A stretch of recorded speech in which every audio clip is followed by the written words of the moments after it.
কয়েকটা দিন ধরে রাতে ঠিকমতো ঘুমাতে পারি না। ঘুমাতে গেলেই হচ্ছে মনে হয় মিছিলের শব্দ, মনে হয় এটার শব্দ। তো আমার খালি সারাক্ষণ কান বাজে, মনে হয় হেলিকপ্টার থেকে কেউ গুলি করছে। তো সবাই আমাদের দেশের অবস্থা জানেন, আমাদের দেশের পরিস্থিতির এখন খুবই খারাপ চলছে। তারপরও আমার একটি নতুন ভিডিও আপনাদের সামনে নিয়ে আসলাম।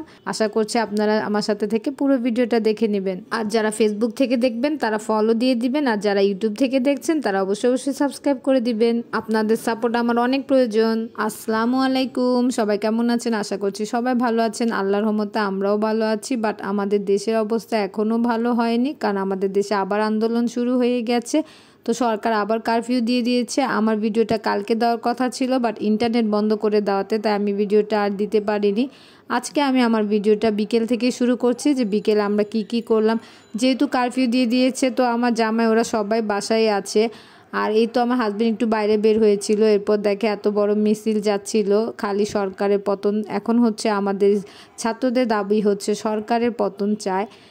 তো এই কারণে দেখা যাচ্ছে যে অনেক গোলাগুলি বা গন্ডগোলও হচ্ছে। যেহেতু সবাই বাসায় ছিল, তো ওরা বলছিল যে পিৎজা খাবে, তো আমি একটু রেডি করছিলাম। আর আমার হাজবেন্ড কিছু জিনিস আনতে গিয়েছিল পিৎজা, তো সব রেডি করছিলাম, পিৎজা বানাচ্ছিলাম। এখান দিয়ে আমার কাজিনরাও ফোন দিয়েছে, কারণ যেহেতু সবার বাসায় ইন্টারনেট নাই, তো সবাই বেকার বসে আছে। তো ওরাও আসতে চেয়েছিল, তো আমি বলেছি যে হ্যাঁ আসতে, কি সমস্যা।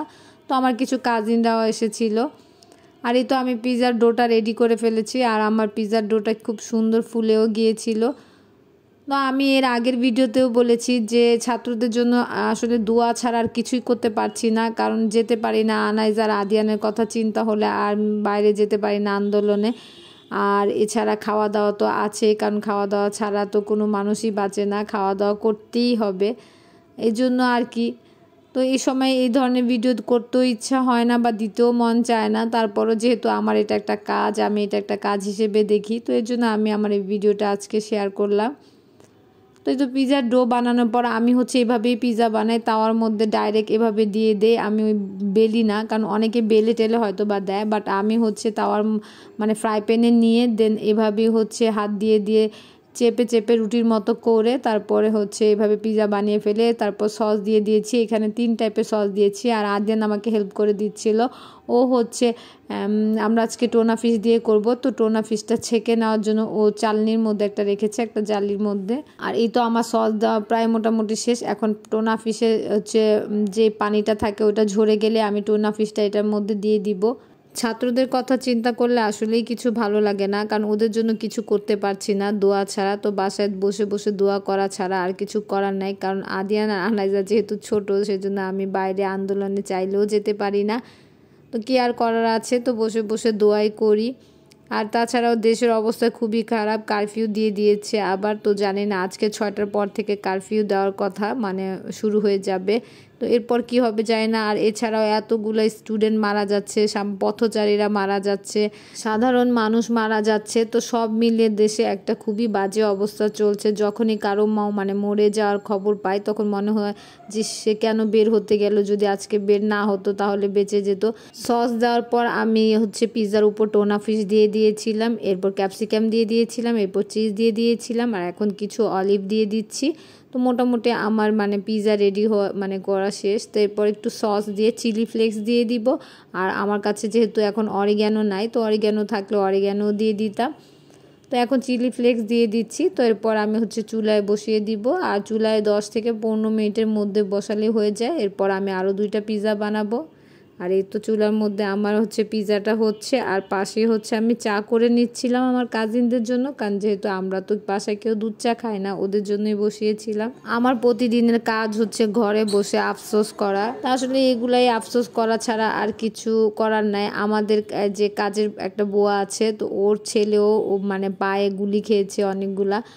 তো এই তো সবাই হচ্ছে দোয়া করবেন আমাদের দেশের জন্য, আমাদের জন্য যাতে সবাই সুন্দর মতো থাকে, আমাদের দেশটাও যাতে ভালো মতো হেফাজতে থাকে। আর আমার পিৎজা বানানো মোটামুটি সব শেষ। তো আমি ওদেরকে দিয়েছিলাম, 2টা রেডি হয়ে গেছে, তো ওরা কেটে দিচ্ছিল।